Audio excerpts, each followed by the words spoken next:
إن الحمد لله نحمده ونستعينه ونستغفره ونعوذ بالله من شرور أنفسنا ومن سيئات أعمالنا من يهده الله فلا مضل له ومن يضلله فلا هادي له وأشهد أن لا إله إلا الله وأشهد أن محمدا عبده ورسوله يا أيها الذين آمنوا اتقوا الله حق تقاته ولا تموتن إلا وأنتم مسلمون يا أيها الناس اتقوا ربكم الذي خلقكم من نفس واحدة وخلق منها زوجها وبث منهما رجالا كثيرا ونساء واتقوا الله الذي تساءلون به والأرحام إن الله كان عليكم رقيبا يا أيها الذين آمنوا اتقوا الله وقولوا قولا سديدا يصلح لكم أعمالكم ويغفر لكم ذنوبكم ومن يطع الله ورسوله فقد فاز فوزا عظيما أما بعد فإن خير الحديث كتاب الله وخير الهدي هدي محمد صلى الله عليه وسلم وشر الأمور محدثاتها وكل محدثة بدعة وكل بدعة ضلالة وكل ضلالة في النار وأعوذ بالله من الشيطان الرجيم بسم الله الرحمن الرحيم كنتم خير أمة أخرجت للناس تأمرون بالمعروف وتنهون عن المنكر. عزیزم شیخ احرار محمد شریف امیر جمعیت اہل حدیث المرکزیہ کینیڈا، السلام علیکم ورحمۃ اللہ وبرکاتہ. آپ کا بار بار پیغام آتا رہا، سلام بھی پہنچتا رہا. کچھ آپ چاہتی تھی کہ کچھ باتیں ریکارڈ کر کے آپ اور آپ کے ساتھیوں کے لیے بتائیں. بڑی خوشی کی ہوئی. آج سال بھر پہلے ہی تقریباً کچھ سننے میں آیا تھا کہ کسی صاحب نے، کچھ ساتھیوں نے مل کے کینیڈا میں مرکزی جمعیت اہل حدیث قائم کیا ہے. اس وقت بڑی خوشی ہوئی تھی لیکن تعارف نہیں ہوا تھا. لیکن چند مہینوں سے آپ نے عزیزم سلم ہو سعد سے آپ نے رابطہ قائم کیا، تب پتہ چلا کہ آپ ان کے ذریعے آپ کا تعارف ہوا. پھر ابھی جولائی اور کے آخر اور اگست کے شروع میں یو کے میں تھا، وہاں شیخ عبدالحادی عمری الحفظہ اللہ سے بھی تعارف ہوا. بہت ساری باتیں ہوئی اور آپ کے متعلق اور آپ کے جمعیت کے متعلق شیخ عبدالحادی حفظہ اللہ سے بہت سارے مشورے ہوئے. انشاءاللہ شاید وہ آپ سے بتا دیے ہوں گے. بڑی خوشی ہوئی کہ آپ نے مرکزی جمعیت اہل حدیث کینیڈا میں قائم کیا ہے. اللہ تعالیٰ آپ کو مزید عمل کی اور دعوت کی توفیق نصیب فرمائے. آپ حضرات جانتے ہیں کہ دین اسلام کا تحفظ اور اس کی بقا صرف دعوت و تبلیغ پر ہے کہ کتاب و سنت کی دعوت دی جاتی رہے گی، تبھی دین ہمیشہ اپنی اصلی حالت پر قائم رہے گا. جہاں کتاب و سنت کی دعوت ترک کر دی جائے وہیں سے اسلام مسخ ہو جاتا ہے. چنانچہ سابقہ امتوں میں جو کچھ ہوا اس کی وجہ یہی ہے کہ ان میں دعوت کا کام نہ ہوا اور کوئی ایسا گروہ ان کے ہاں موجود نہیں تھا جو دعوت و تبلیغ کا کام کرتا. جیسے کہ رب العالمین نے سورۃ ہود کے اندر تمام انبیاء علیہ السلام ان کے حالات اور ان کی قوموں کی تباہی اور بربادی کے داستان بیان کر دینے کے بعد رب العالمین نے ایک ہی چیز بیان کی، فلولا کان من القرون من قبلکم اولو بقیۃ ینہون عن الفساد فی الارض. اللہ رب العالمین نے وعدے کر دیا کہ جتنی قومیں ہلاک و برباد ہوئی ہیں ان میں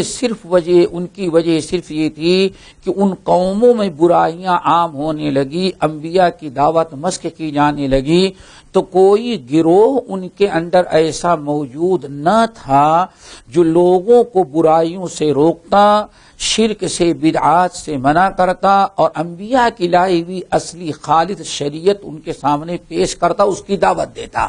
یہی چیز ان کے اندر پائی نہیں گئی تھی، جس کی بنا پر پوری قومیں تباہ برباد ہوئی، چونکہ کوئی حق بیان کرنے والا، حق کی دعوت دینے والا رہ ہی نہیں گیا. اسی لیے بہت ہی ضروری ہے یہ امت جو آئی ہے آخری امت محمد صلی اللہ علیہ وسلم کی، الحمدللہ اس میں اللہ رب العالمین نے وعدہ کیا ہے کہ اس میں ہمیشہ قیامت تک ایک گروہ ایسا قائم رہے گا جو لوگوں کو جو خود حق پر قائم ہوگا اور حق کی دعوت دیتا ہوگا، اور اسی لیے یہ امت قیامت تک یہ امت قیامت تک باقی رہے گی، اور اس میں حق گوئی اور حق بیانی اور حق کی دعوت دینے کا سلسلہ قیامت تک رہے گا۔ اس لیے اس قوم پر وہ ایسا عذاب نہیں آ سکتا جسے سابقہ امتوں پر قوم آئی اور ہلاک و برباد کر دی گئی، چونکہ آپ آخری نبی ہیں اور انبیاء آخر آپ کے بعد کوئی نبی آنے والا نہیں ہے، لیکن گمراہی کی دعوت دینے والے شیاطین انس اور شیاطین جن برابر قیامت تک باقی رہیں گے، اور اس جب بھی پرانی امتوں میں ہلاکت و گمراہی عام ہو جاتی تو اللہ تعالیٰ ہدایت کے لیے کوئی نبی بھیج دیتا تھا، لیکن چونکہ آپ آخری نبی ہیں اس لیے آپ کی امت میں گمراہی ہوگی تو اب ہدایت کے لیے کوئی نبی نہیں آئے گا۔ انبیاء علیہم الصلاۃ والسلام جو آیا کرتے تھے دین کی تجدید اور توحید و دعوت کے لیے، چونکہ نبوت آپ خاتم النبیین ہیں اس لیے وہ ذمہ داری اللہ رب العالمین نے اس امت کے افراد پر ڈال دیا ہے، اور رب العالمین نے فرمایا وَلْتَكُن مِّنكُمْ أُمَّةٌ، تمہارے اندر ایک گروہ ہمیشہ ایسا موجود رہنا چاہیے جو لوگوں کو کتاب و سنت کی طرف دعوت دے، امر کا بالمعروف کرے اور نہی عن المنکر کرے۔ وَلْتَكُن مِّنكُمْ أُمَّةٌ، یہ امہ کا لفظ بتلا رہا ہے کہ ہاں کوئی ایک گروہ ہمیشہ موجود ہوگا۔ اسی لیے رب العالمین نے سورہ اعراف کے اندر ارشاد فرمایا وَمِمَّنْ خَلَقْنَا أُمَّةً يَهْدُونَ بِالْحَقِّ وَبِهِ يَعْدِلُونَ، یہ ہماری آخری نبی کی امت جو پیدا کی گئی ہے، وَمِمَّنْ خَلَقْنَا أُمَّةً، اس امت میں ایک گروہ ہمیشہ حق پر قائم ہوگا اور لوگوں کو حق کی طرف بلاتا ہوگا۔ انہی چیزوں آیات کی شرح کرتے ہوئے نبی علیہ السلام نے ارشاد فرمایا لا تزال طائفة من امتی، میری امت میں ایک گروہ ہمیشہ ایسا قائم رہے گا جو حق بذات خود حق پر قائم رہے گا اور حق کی دعوت دیتا رہے گا، اور اس میدان میں مخالفت کرنے والے اور مخالفت کرنے والے والوں کی مخالفت یا ان کے خلاف جو آواز و پروپگنڈا کرنے والے ہوں گے ان کی کوئی پرواہ نہیں کریں گے، حق پر قائم رہیں گے، حق کی وہ دعوت دیتے رہیں گے۔ اور ایسے موقع پر جہاں حق کو مٹایا جا رہا ہو، حق کی دعوت دینا یہ بہت بڑا عمل ہوتا ہے، اور ایسے لوگوں کے لیے نبی علیہ السلام نے بڑی پیاری دعائیں دی ہے۔ فرمایا طوبی للغربا، آپ نے ارشاد میں طوبا ہو، مبارک ہو، ہمیشہ اللہ خوش رکھے، انہیں جنت عطا کرے، انہیں ہرا بھرا رکھے غربا کو۔ صحابہ نے کہا یا رسول اللہ من الغربا، غربا کون سے لوگ ہیں جن کے حق میں آپ دعا دے رہے ہیں؟ آن فرمایا ناس صالحون قلیل فی نأس سوء، کچھ تھوڑے سے لوگ اچھے لوگ ہوں گے اور ان کی زندگی گزرتی ہوگی بہت سارے برے لوگوں کے اندر۔ آپ ذرا غور کریں کتنے اچھے کام کے لیے اللہ تعالیٰ نے آپ کو کینیڈا جیسے دارالکفر میں منتخب کیا۔ نبی علیہ السلام نے کتنے پہلے پیشین گوئی کی، غربا وہ ہیں ناس صالحون قلیل فی ناس سوء کثیر، چند لوگ ہوں گے، تھوڑے سے اچھے لوگ ہوں گے، برے لوگ پورے معاشرے میں برائیاں ہوں گی، برائیوں میں لوگ مبتلا ہوں گے، کفر میں، شرک میں، ضلالت میں، محرمات میں، منکرات میں اکثر لوگ مبتلا ہوں گے، اور ان میں چند لوگوں کو اللہ تعالیٰ منتخب کرے گا اور وہ قلیل مقدار میں آ کر کے لوگوں کی اصلاح کریں گے۔ بلکہ نبی علیہ السلام نے ایک حدیث کے اندر ارشاد فرمایا کہ یہ وہ لوگ ہوں گے کہ یصلح ما افسد الناس، یہ لوگوں جو دین میں بگاڑ پیدا کیے ہوں گے لوگ اسی کی اصلاح کریں گے۔ آپ لوگ بڑے خوش نصیب ہیں، اس حدیث کے مطابق نبی علیہ السلام کی دعا کے مستحق ہیں۔ دارالکفر میں رہ کر کے آپ لوگوں نے سلسلہ شروع کیا دعوت و تبلیغ کا، اس کو اللہ تعالیٰ کا آپ لوگ اس میں آپ کو کامیابی عطا کریں اور آپ لوگ برابر جد جہد کریں اور اس سلسلے میں ساری دنیا آپ کے ساتھ ہوگی۔ نبی علیہ الصلاۃ والسلام کہ یہ ساری پیشین گوئی کہ نضر اللہ امرأ سمع مقالتی، اس کے بھی مستحق آپ لوگ وہاں رہیں گے۔ آپ لوگ حوصلہ پست نہ کریں، رکاوٹیں آئیں گی، بہت ساری برائیاں، بسا اوقات غیر مسلموں سے زیادہ آپ کی بگڑے ہوئے مسلمان وہاں جو باشندے ہیں وہ آپ کی مخالفت کرنے لگیں گے، آپ کو تکلیف پہنچانے لگیں گے، لیکن ایسے موقع پر آپ حضرات ہمت سے کام لیں اور سمجھیں کہ اللہ رب العالمین نے آپ حضرات کو منتخب کر لیا ہے، اور سنن ابن ماجہ کی اس حدیث کے مطابق اللہ تعالیٰ آپ لوگوں کو بنائے گا جس میں اللہ کے رسول نے ارشاد فرمایا لا یزال اللہ یغرس فی ھذا الدین غرسا یستعملہم فی طاعت اللہ، یہ جو دین میں لے کر کے آیا ہوں اس میرے لائے ہوئے دین میں اللہ تعالیٰ قیامت تک ہمیشہ ایسے لوگوں کو پیدا کرتا رہے گا جو اپنے دین کے کام میں ان کو استعمال کرے گا۔ بڑے خوش نصیب اور آپ اور آپ کے ساتھی ہیں کہ اللہ تعالیٰ نے اس کام کے لیے صدیوں کے بعد اللہ تعالیٰ نے اس کام کے لیے آپ چند ساتھیوں کو منتخب کیا۔ ثم اورثنا الکتاب الذین اصطفینا من عبادنا، کہ مستحق آپ حضرات ہیں، حوصلہ بلند رکھیں اور اللہ تعالیٰ سے کامیابی کی امید رکھیں۔ اور یہ جو آپ نے نام رکھا مرکزی جمعیت اہل حدیث، یہ بھی بڑا پیارا نام ہے، یہ ہمارے اسلاف کی جنہوں نے دنیا کے اندر کتاب و سنت کو عام کیا ہے انہوں نے یہ نام منتخب کیا تھا اور یہ سلسلہ شروع کیا تھا۔ آپ جانتے ہیں کہ بر صغیر ہند و پاک میں 375 یعنی پونے 400 سال تک جتنے مسلمان تھے صرف کتاب و سنت پر عمل کرنے والے تھے، لیکن اس کے بعد محمود غزنوی اور اس کے بعد جتنی فتوحات کر کے مسلمان آتے رہے، مسلمان حکام وہ خاص نظریے کے تھے، ان کے پاس کتاب و سنت کا علم نہیں تھا۔ جو علماء آئے وہ بھی صرف فقہ کا علم رکھتے تھے، کتاب و سنت کا علم نہیں رکھتے تھے۔ اسی لیے پورے ہندوستان کے اندر جب یہ مذہب عام ہو گیا تو جو کتاب و سنت پر عمل کرنے والے لوگ تھے ان کو مارا پیٹا زدوکوب کیا، ان کے مساجد اور مدارس پر قبضہ کیا، اور ان متعصب لوگوں نے پورے بر صغیر پر کتاب و سنت کو ختم کر کے باقاعدہ اپنی فقہ کو نافذ کر دیا۔ اور چونکہ اصلاح بغیر کتاب و سنت کے ناممکن ہے، اسی لیے اصلاح نہیں ہوئی۔ مذہب حنفی لے کر کے آئے تھے لیکن عقائد کی کوئی بات نہیں تھی، کتاب و سنت کی کوئی دعوت ان کی نہیں تھی، اسی لیے کبھی وہاں پیدا ہونے والے شرک و بدعات اور باپ دادا کے رسم و رواج کا مقابلہ نہیں کر سکے، بلکہ کتنے رسم و رواج دین کا نام لے لیے اور کتنی بدعات اور کس قدر شرک و بدعات ہندوستان کے اندر عام ہو گیا۔ اور تقریباً یہ 500 سال تک تقریباً یہ بہت حالات خراب رہے۔ پانچویں، چھٹی، ساتویں، آٹھویں، نویں، 10ویں، یہ تقریباً 500-600 سال جو ہندوستان کے اندر گزرے ہوئے ہیں یہ بڑے ہی تکلیف دہ تھے، اسلام کے لیے بڑے خطرناک سال گزرے ہوئے ہیں، شرک و بدعات کا دورہ تھا۔ لیکن الحمدللہ پھر اللہ رب العالمین نے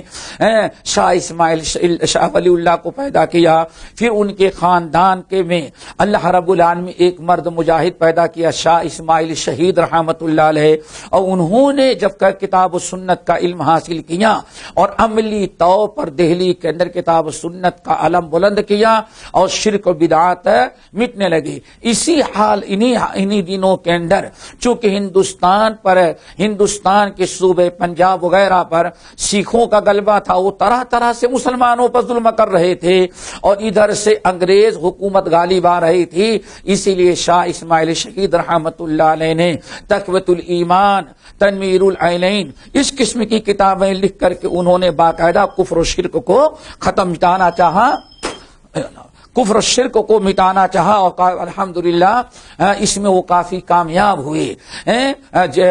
انگریزوں سے جہاد بھی، سکھوں سے بھی جہاد، لیکن انہوں نے ایک بڑا کام کیا جو آپ کے گوش گدار کر دیں. 1826 میں 1826 عیسوی کے اندر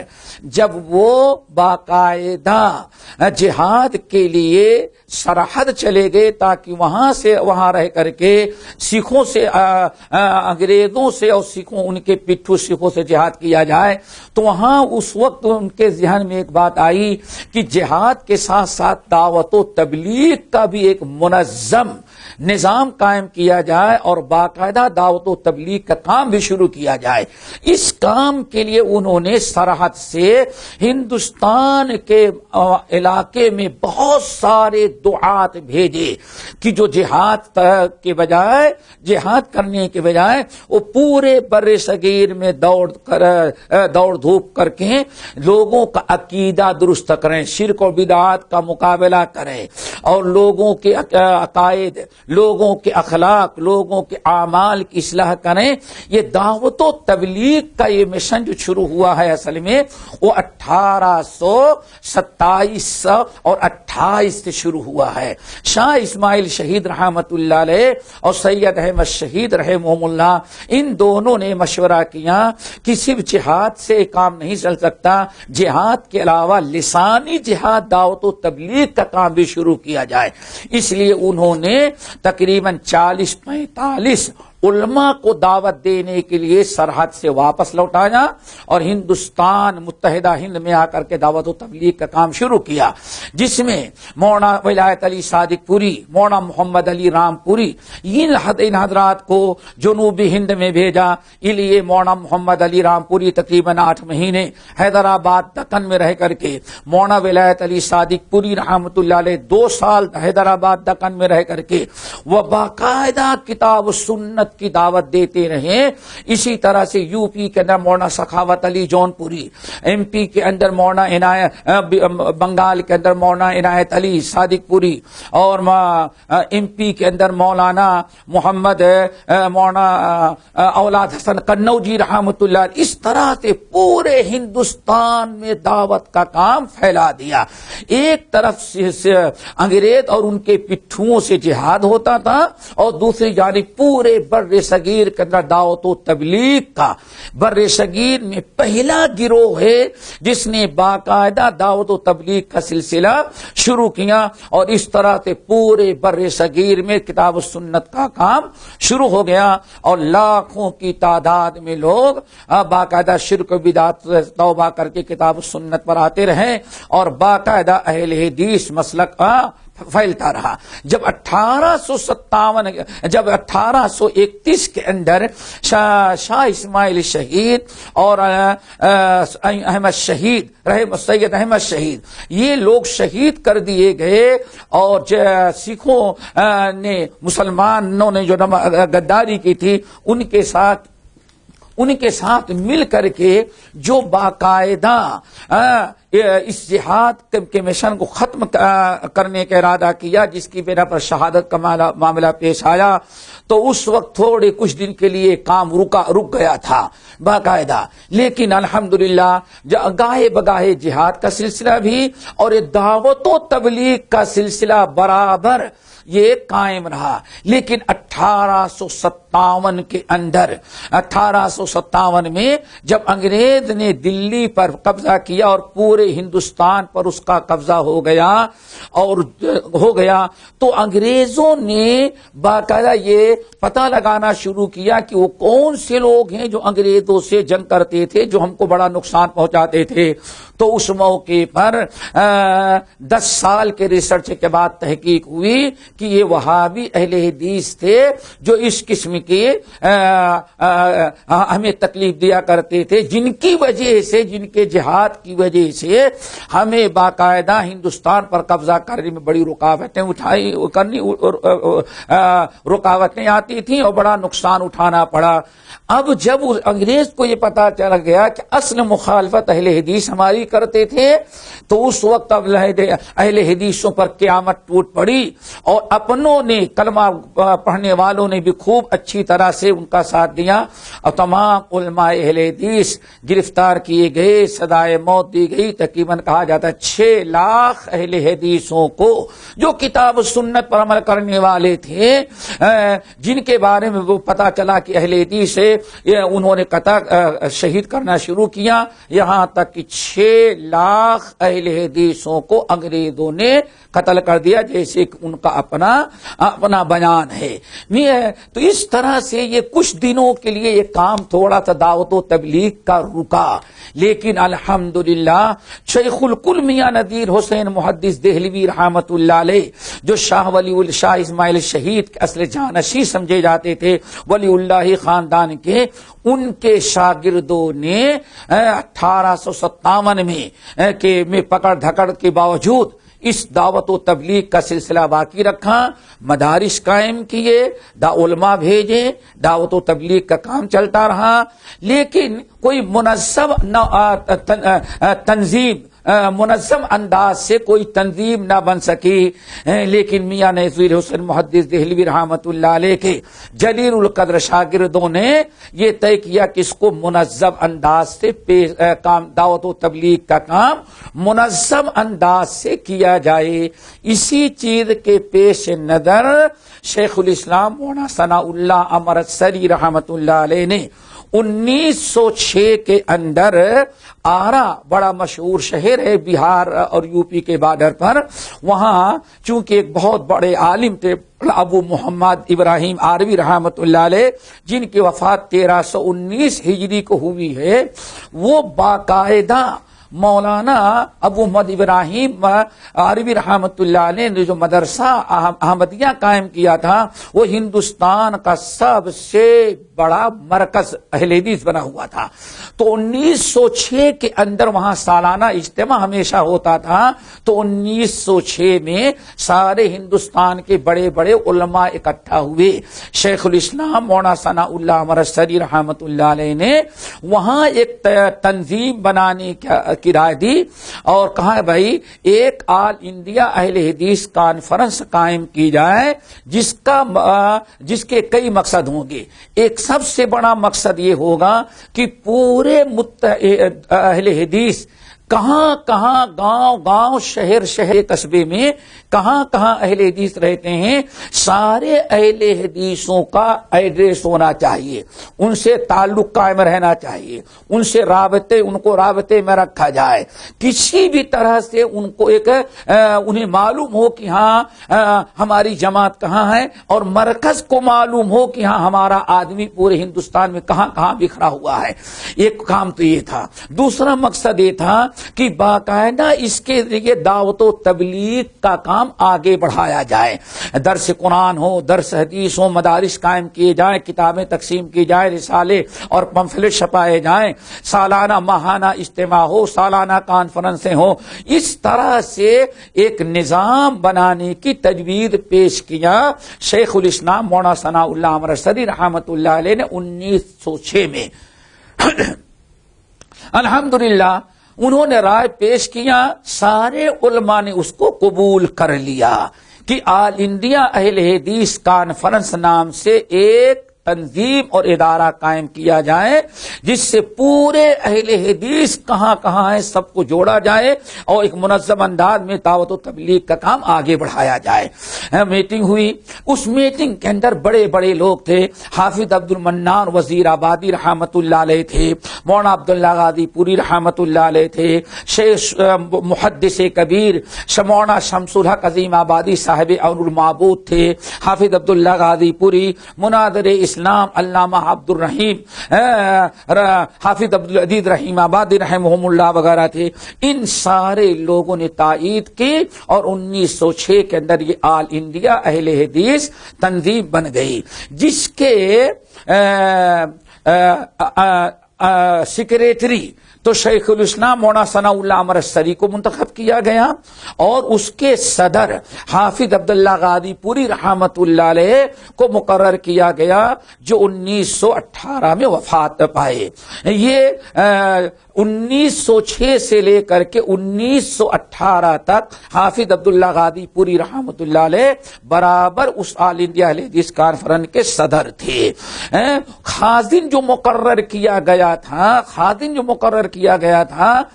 آل انڈیا اہل حدیث کا وہ علامہ محدث شمس الحق صاحب عظیم آبادی رحمت اللہ علیہ تھے جن کی وفات 1911 عیسوی کے اندر ہوئی ہے. تو یہ ساری کمیٹی ہماری تشکیل پائی. پھر اس کے بعد ہوا کہ پورے متحدہ ہند کا دورہ کیا جائے اور دورہ کر کے کانفرنس سے گاؤں گاؤں جا کر کے جہاں بھائی کوئی اہل حدیث ہے اس کو کانفرنس سے جوڑا جائے. اس کام کے لیے 3 رکنی کمیٹی تشکیل کی گئی. حافظ محمد ابراہیم سیالکوٹی رحمت اللہ علیہ، حافظ عبداللہ غادی پوری اور مناظر اسلام حافظ عبداللہ عبدالعزیز رحیم آبادی صاحب حسن البیان جو جن کی وفات 1918 میں ہوئی ہے. ان لوگوں نے پورے متحدہ ہند کا دورہ کر کے الحمدللہ جہاں ایک اہل حدیث بھی کسی شہر گاؤں میں تھا اس کو کانفرنس سے جوڑا اور باقاعدہ اس طرح سے کام شروع کر دیا. اور دیکھتے ہی دیکھتے یہ ایک عالمی تنظیم ہو گئی. پوری دنیا میں جہاں بھی کوئی کانفرنس ہوتی تھی آل انڈیا اہل حدیث کانفرنس کو دعوت دی جاتی. وہاں کے امیر، وہاں کے سیکریٹری یا وہاں کا وفد برابر سیاسی، مذہبی، سماجی جو بھی کہیں دنیا میں کانفرنس ہوتی تھی برابر ان کو دعوت دی جاتی، شریک ہوتے ہیں. اس طرح سے دنیا کے اندر یہ آل انڈیا اہل حدیث کانفرنس چمکی اور دنیا کے اندر عام ہو گئی. یہ سلسلہ 1947 تک چل رہا تھا. لیکن 1947 میں جب ہند پاک تقسیم ہو گیا تو اس وقت بڑے مشکلات آ گئیں کہ بہت سارے ذمہ دار پاکستان چلے گئے. مولانا ثناء اللہ امرتسری رحمت اللہ علیہ خود پاکستان چلے گئے اور 1948 میں سرگودا کے اندر انتقال کر گئے. اس طرح سے اور ادھر ادھر ذمہ دار چلے گئے. ہندوستان میں جو لوگ رہ گئے تھے وہ بھی بڑی مصیبت میں، کسی کا باپ قتل کیا گیا، کسی کی ماں قتل کی گئی، کسی کے بچے قتل کر دیے گئے. تقسیم میں دہلی اجڑ گئی. اس لیے اہل حدیث بہت ہی زیادہ نقصان میں آ گئے. پاکستان میں مولانا محمد ابراہیم سیالکوٹی، مولانا سید داؤد غزنوی، مولانا عطا اللہ حنیف بھوجیانی، شیخ الحدیث مولانا محمد اسماعیل صاحب گجرانوالا، ان لوگوں نے دوڑ دھوپ کر کے مرکزی جمعیت اہل حدیث پاکستان کے اب آل انڈیا اہل حدیث نام ختم ہو گیا، اب مرکزی جمعیت اہل حدیث پاکستان کے نام سے ان حضرات نے تقریباً 1948 اور 1949 کے درمیان الحمدللہ جماعت کی پھر دوبارہ تنظیم بنا لی، جس میں مولانا محمد ابراہیم سیالکوٹی، مولانا شیخ الحدیث محمد اسماعیل صاحب گجرانوالا، مولانا سید داؤد غزنوی، مولانا عطا اللہ حنیف بھوجیانی، یہ بڑے بڑے چوٹی کے علماء جو تھے پاکستان پھر جماعت کو پھر نشأت ثانیہ الحمدللہ ان کے برکت سے عطا ہوئی. اور آج تک مرکزی جمعیت اہل حدیث پاکستان اپنی جگہ کام کر رہی ہے. لیکن مشکلات تھی ہمارے آپ کے ہندوستان کے لیے. ہندوستان میں بڑی اتھل پتھل مچ گئی تھی، اسی لیے بہت سارے لوگ جتنے مخالفین تھے دیوبند ہوں یا اور ان حضرات نے تو باقاعدہ اعلان کر دیا تھا اور بڑی مٹھائیاں تقسیم کی تھیں اور اللہ کا شکر ادا کر رہے تھے اور پیپر بھی دے دیا کہ اللہ تعالیٰ کا شکر ہے کہ ہندوستان سے اہل حدیثوں کا فتنہ قیامت تک کے لیے ختم ہو گیا. اس پر بڑی مٹھائیاں تقسیم کی گئی، خوشی منائی گئی کہ اب بر-ہندوستان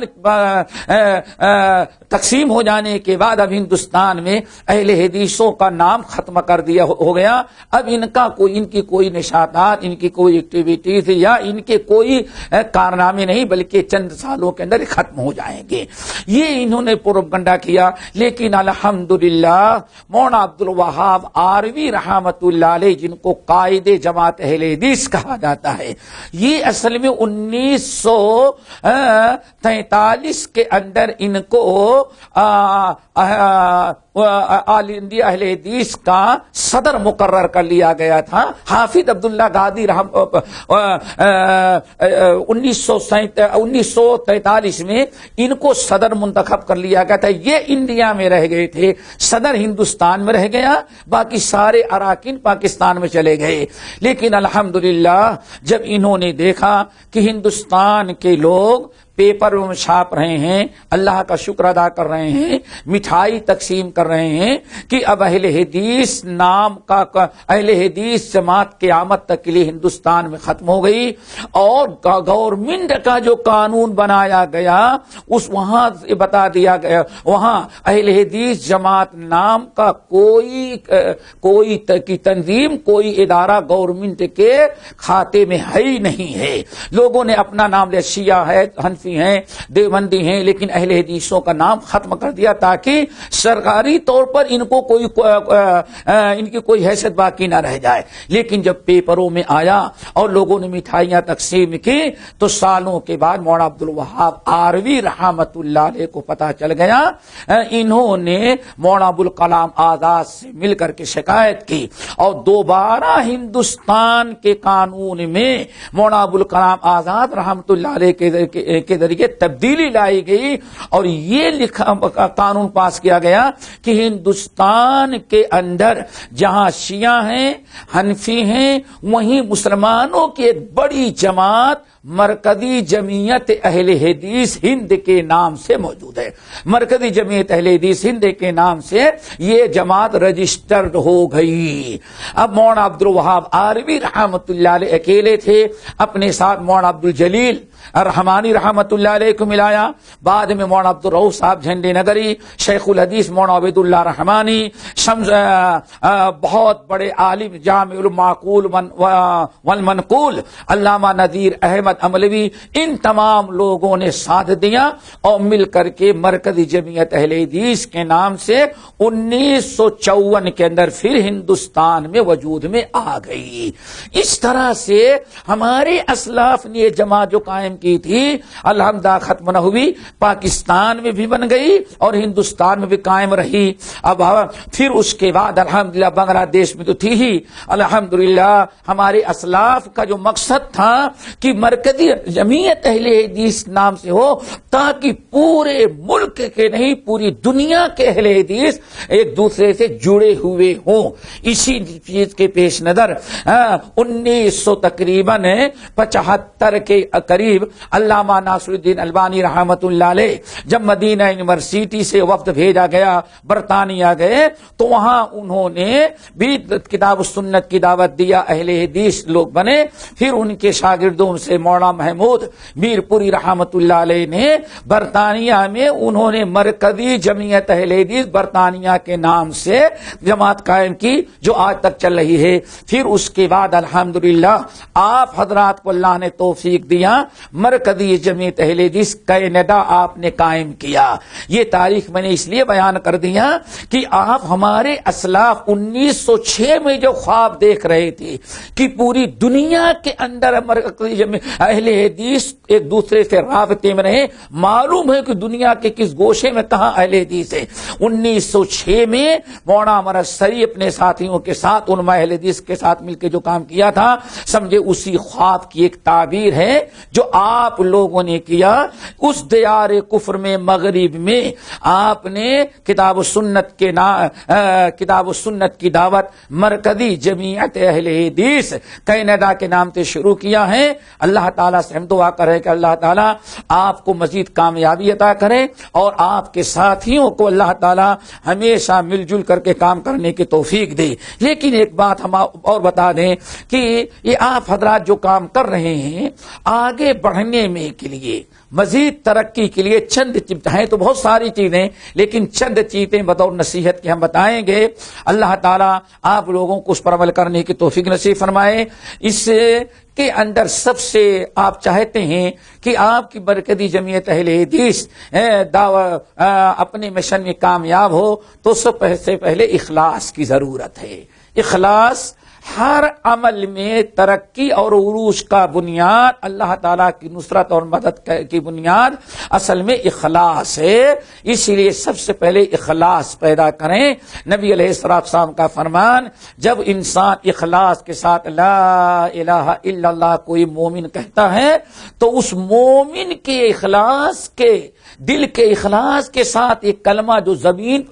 پر ادا ہوتا ہے عرش الہی تک وہ پہنچ جاتا ہے، جسے ترمذی کی حدیث ہے۔ تو اگر اخلاص ہمارے آپ کے اندر رہا، آپ کے ساتھیوں میں، آپ کے داعیوں میں اگر اخلاص رہا تو ایک مومن جب اخلاص کے ساتھ کلمہ توحید پڑھتا ہے عرش تک اس کی آواز پہنچ جاتی ہے، تو سامنے والے شرک و بدعات میں مبتلا لوگوں میں ضرور آپ کا پڑھا ہوا یہ دعوت، آپ کی یہ دعوت توحید ضرور اثر کرے گی، بشرطے کہ اخلاص ہو۔ اللہ اخلاص عطا کرے۔ نمبر 2، اس میں صبر کی ضرورت ہے۔ بڑی رکاوٹیں، بڑی تکلیفیں، بڑی دقتیں، بڑی پریشانیاں آتی ہیں، کبھی حکومت کی طرف سے، کبھی غیروں کی طرف سے، کبھی اپنوں کی طرف سے، کبھی اپنے خاص ساتھیوں کے طرف سے۔ اس میں صبر کی ضرورت ہے۔ صبر آپ کریں، صبر ہی میں سارا کمال رکھا ہوا ہے۔ اللہ تعالیٰ فرماتے ہیں یا ایھا الذین آمنوا اصبروا وصابروا ورابطوا واتقوا اللہ لعلکم تفلحون۔ فلاح کے لیے صبر و صابرو ضرورت ہے۔ اصبروا و صابرو کو آپ تمام حضرات مد نظر رکھیں۔ عمر فاروق رضی اللہ تعالیٰ عنہ کہتے ہیں کہ خیر عیشنا الصبر، اس دنیا میں کامیابی کا سب سے بڑا سرمایہ ہمارے پاس جو ہے وہ صبر ہے۔ نمبر 3، تقوی۔ جتنے ساتھی ہمارے ہیں جماعت کے، عالم ہو یا غیر عالم ہو، کسی بھی لائن میں چھوٹا ہو وہ بڑا، تقوی اختیار کریں۔ تقوی ہی وہ عمل ہے جس کی بنا پر اللہ تعالیٰ ساتھ دیتا ہے اور ہمارے ساری مشکلات آسان ہو جاتی ہیں، سارے مسائل حل ہو جاتے ہیں جبکہ ہمارے اندر تقوی آ جائے۔ اسی لیے اللہ تعالیٰ نے ارشاد فرمایا وَمَن يَتَّقِ اللَّهَ يَجْعَل لَّهُ مِنْ أَمْرِهِ يُسْرًا، جن کے اندر تقوی اللہ ہوتا ہے اللہ ان کے سارے کام کو آسان بنا دیتے ہیں۔ تو ہر وقت تقوی کا خیال رکھیں۔ اور غالباً اسی لیے نبی علیہ السلام جب بھی صحابہ کرام کو جہاد کے لیے، دعوت کے لیے یا کسی کام کے لیے بھیجتے تقوی کی ضرور وصیت کیا کرتے تھے۔ چوتھی چیز جو بہت ضروری ہمارے اور آپ کے لیے وہ یہ ہے کہ اتفاق ہو، آپس میں ساتھیوں کے اندر اختلاف نہ ہو۔ جتنا آپ اتفاق رکھیں گے اتنے ہی برکت ہوگی۔ اللہ تعالیٰ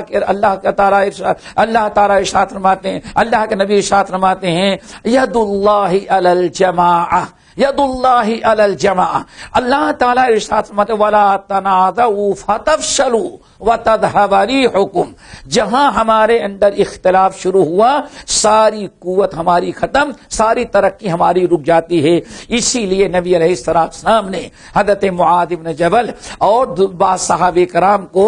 جب یمن کا گورنر بنا کر کے بھیجا تھا تو آپ نے یہ بھی کہا تھا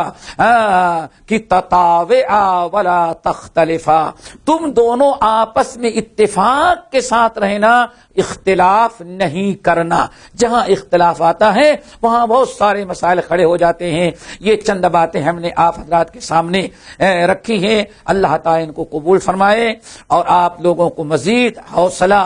قوت، طاقت، جذبہ عطا کریں اور ہر لمحہ اللہ تعالیٰ آپ لوگوں کی حفاظت اور آپ کی مدد کریں اور